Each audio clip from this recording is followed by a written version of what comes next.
On behalf of Jacob, our brother Jacob Johns, who is still in the hospital fighting for his life. We're glad and we're so grateful, we're so deeply grateful that the judge ruled as he did. It has been shown that the shooter was in possession of automatic weapons and deliberately targeted and attacked a peaceful and prayerful assembly of indigenous peoples. He brandished his gun at women and children. If Jacob hadn't interposed himself, there could have well been a mass shooting on September 28th. We are grateful that the judge recognized the threat that he posed because our community does not feel safe and is not safe. We're the constant targets of racist violence. If the shooter was allowed to walk out of the courthouse today on bail, we would have been in even greater danger. The danger is palpable and is why so many of our comrades, our relatives, the indigenous women that were also impacted and that were organizers of the prayerful vigil are not here with us today. But we cannot forget them and the impact that this has had on them and the mothers and their children. We're thankful that the judge recognizes this and kept the shooter detained. Targeting a community with violence is a hate crime. If they can do it to us, they can do it to any community and any peaceful assembly. That's why everyone should be concerned about this case and should continue to follow it. Minimizing or normalizing a hate crime diminishes all of us, makes all of us unsafe by not prioritizing or valuing our humanity. Jacob couldn't be here because he's fighting for his life in the hospital. But he knows his supporters are here. He continues to call for unity and justice, unity of people to belong to a community and practice their culture and beliefs without fear of violence, and justice for those who have experienced such violence. We echo Jacob's call, and we will continue to echo his call. We will also continue to peacefully show support for him, for our community, and for all the rights of all of us to be in community.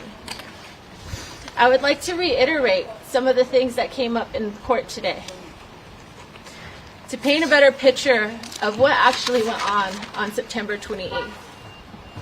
Mind you, many of us already knew by 4:30 p.m. on September 27th that the statue was not going to be erected.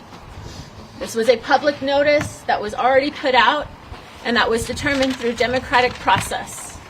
And you heard through testimony today that when we're confronted with this fact, the shooter was not believing it and refused to acknowledge that process.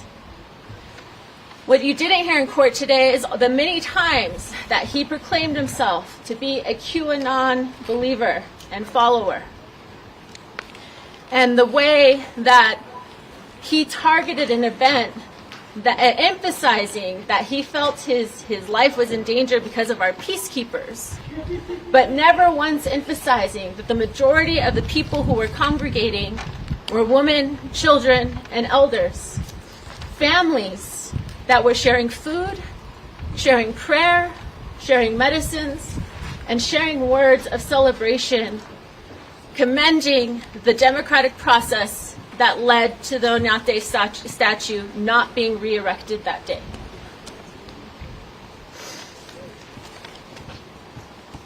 That's all we were doing, was praying. And children were playing, running around freely, knowing that they were in community of aunties and uncles, prior to us recognizing the threat that Ryan posed and leading to the mothers to call the children into the center so that we could keep them safe just moments before Ryan decided to attack us. What needs to be emphasized is that Ryan Martinez drove an hour and a half possessing 2 weapons and a full magazine, knowing he was going to a prayerful celebration organized and sponsored by Indigenous peoples. What was also revealed to us was the extensive collection of automatic weapons that he possessed at his home in his bedroom. We cannot let these facts slide because they speak to the willful intent of his actions. And they speak to the fact that although he only successfully shot our brother, Jacob Johns, he went there intending to hurt many more people. It should also be emphasized that the damage that was done to our brother led to his loss of life en route to Albuquerque Hospital. And were it not for prayer and for the quick action of community members that first responded to him, and for the expertise of emergency medical personnel, this could have very well been an outright murder trial.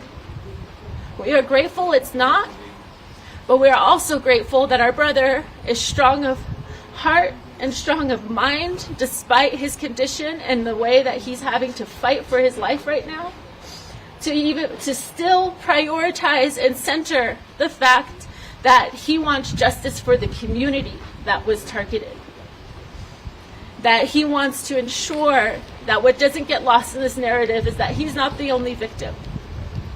That speaks to the character and the spirit that our brother possesses. And it also speaks to the importance of recognizing the larger structural issues that this case represents and the ongoing violence against Indigenous peoples and the intended hate crime that was carried out by Ryan Martinez. We also don't want to get lost that all of this was instigated by the actions of Commissioner Naranjo unilaterally making the decision to erect the Oñate statue, of sidestepping the democratic process despite there having already have been a county poll showing that the majority of people did not want that statue erected. Yes. This crime emphasizes why symbols like the Oñate statue represent hate, violence, and the legacy of that violence on Indigenous peoples and the ongoing threats that we continue to face in our own communities. And that is why we will not only maintain and echo Jacob John's call for unity and justice, but we will also maintain our position and our advocacy to ensure that no other symbols of hate and of colonizer violence get erected in the state, and that those symbols that still exist, including street names, will be changed, and that we will continue to advocate until all of our Indigenous women, children, and communities are safe and free from this type of violence. Thank you.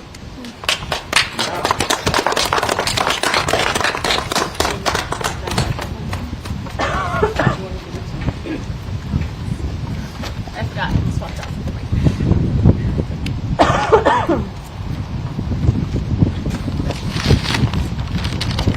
Who wants to go next?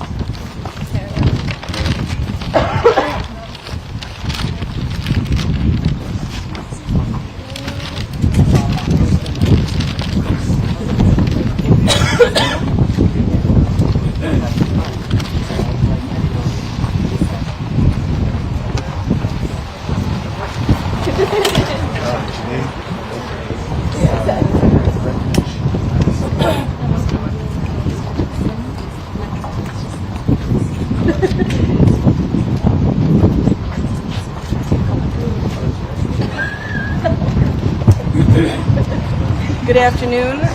My name is Marielle Nanasi, and I represent Malaya Pishno. And What I want to first say is thank goodness for this judge. He was paying attention, he was clear, he was brilliant, he was methodical, and the justice was done today. He found that Ryan Martinez willfully and intentionally assaulted Malaya. He found that Ryan Martinez came with a premeditation, intentionally to cause death or great bodily injury. His actions, Ryan Martinez's actions, were dangerous to the lives of all the people there. Was he trying to get to that altar to use it as a shield and then shoot repeatedly whoever was in his way, whoever was standing in the way of his desire to see Oñate, a colonizer, a murderer, enslavement of indigenous people who cut off the feet or the foot of men? 800 people perished under his authority. That's not where we want to move forward towards. We want to echo the call of Jacob Johns for unity and justice. And having an Oñate statute is the exact opposite direction. Ryan Martinez came there with intentional, reckless malice aforethought to endanger the lives of the people who were present, who were peacefully protesting and celebrating. They were protesting the actions of Oñate and then celebrating their democratic right. What do we have as our First Amendment? The First Amendment. Our right to peacefully assemble. That's what everybody was doing there that day. And he came there, and this is a letter, you should all get it. He came there, he said to the Española city manager, I don't want the mob rule, that's what he said, to prevent Oñate from going up. Commissioner Naranjo, acting by himself outside of the democratic process, wanted to put that up, using money that should go back into the community, but instead was going to celebrate this colonizer. And so people did what they were supposed to do. They petitioned their government for something different to happen. And when they did, the two other commissioners not only said we should not have the Oñate statute, they called for Commissioner Naranjo to step down for his autocratic decision outside the democratic process. I want to say one last thing that's super important. Ryan Martinez went there to create cumulative punishment. Just like he had written to the manager, the Rio Arriba County manager, 1 month before this incident, and he said, I want to prevent mob rule. He took it upon himself to create cumulative punishment. He didn't maybe intend that it was going to be Jacob Johns, but he intended to shut down in his mind, and Mateo, Malaya's father, testified to this today, to get the Indian protesters. That's what he said. That's what his position was. So he got them.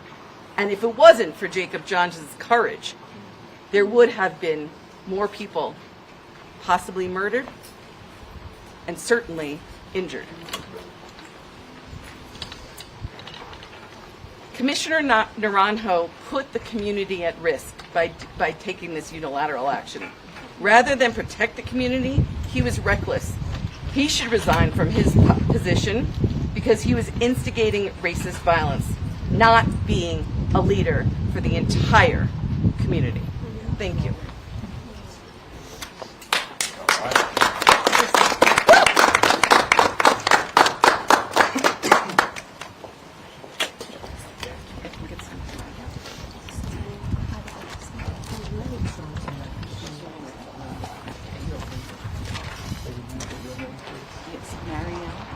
Oh yeah, I should just tell you. My name is Marielle, Mariel. Last name Nanasi, Nanasi. I'm a lawyer. I'm representing Malaya. Thank you.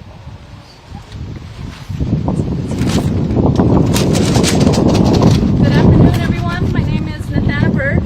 I am a community member from Oke Pueblo and live in the Española Valley. Today, we definitely saw justice answered, right? Reliving the whole process and seeing all of the processes sort of played out, it really verifies the things that we saw that day. Knowing that Ryan Martinez went there with a clear intent to harm people that day.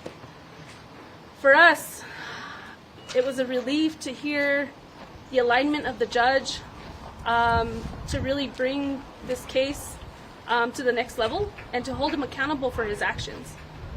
This is something that has traumatically affected all of us that were there that day, that has deeply impacted our community and how we show up to practice our rights. This is something that we'll never forget. This is something our community will never forget. We are forever indebted to Jacob Johns and his family for his courage, his solidarity, and his strength that he fights for every day.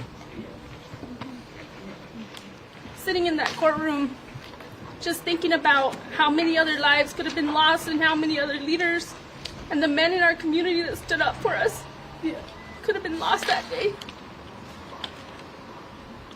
It's heartbreaking to even think about the fact that these kids that are in our communities that we work with day in, day out, that they have to deal with this now because somebody's malicious intent to come into our community and bring harm when we were peacefully gathered there that day. He knew that that was canceled. He was in communication with the county manager. He was well aware of what was happening that day. He was probably well aware of other things that we're not aware of at this moment. But just knowing that right now he's not going to be released to our community to continue acts of violence on folks that we don't know what information he has on people. And also the use of social media and the influence of that, that's a deep impact. It doesn't have to just do with his presence in community, but he could be locked up in his room and who knows who he's in contact with. That puts all of our lives in jeopardy. And I just want to really hold up all those folks that did their job, testified, the documentation, just the accountability that we've seen today. It needs to continue. And our community needs to be held in prayers. Jacob needs to continue to be held in our prayers every day, his family as well, and all the people that were affected that day. This is something that is forever life-changing. And I just want to thank you all. Thank you for your strength.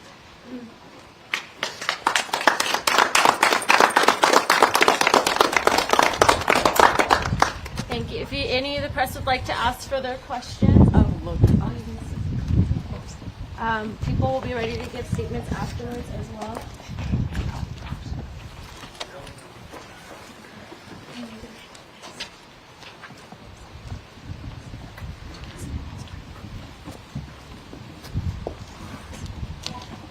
My name is Laverne McGrath. I'm Jacob John's mother. And yes, he's a full-grown man, but a mom is still a mom forever. And I just want you to remember that this is the start of justice. This isn't over yet. This is the first step. And I so am grateful for the judge and for all those that helped clarify what the truth was. My son just came back from a 45-day journey around the world in prayer and song with other indigenous tribes around the world. And I was worried the entire time he was gone because I was afraid that something would happen to him. And we come here, he's going to U.S. CAN. He's involved with a lot of climate work. And so he was going for that. And then he was just asked to come and join community in solidarity and celebration and prayer and song.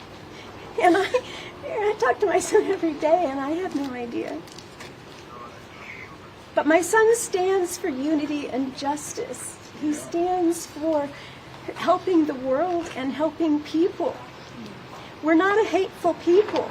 I didn't want death for somebody for death.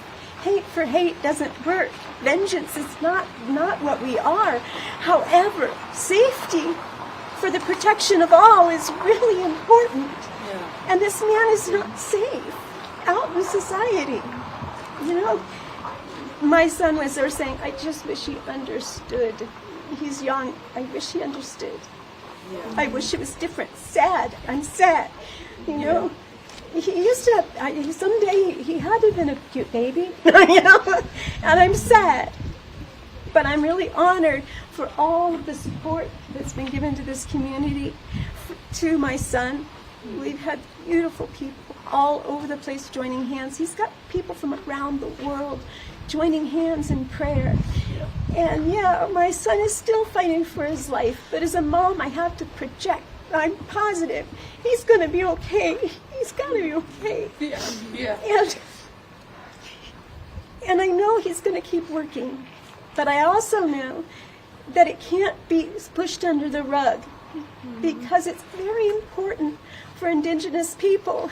And you can tell I'm not. Indigenous people to have just as much rights and dignity and respect as any other human being in this world. And I just want to say I'm very, very grateful to you all. But this is just the start. We haven't gone to trial yet.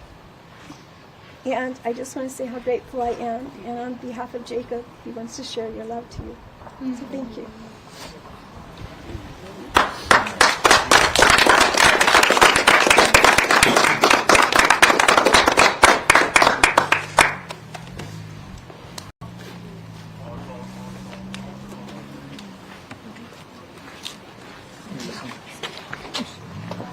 Thank you all. Thank you for coming. Right.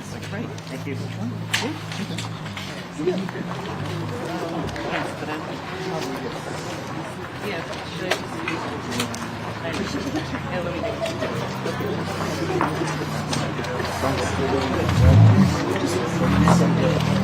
Yeah.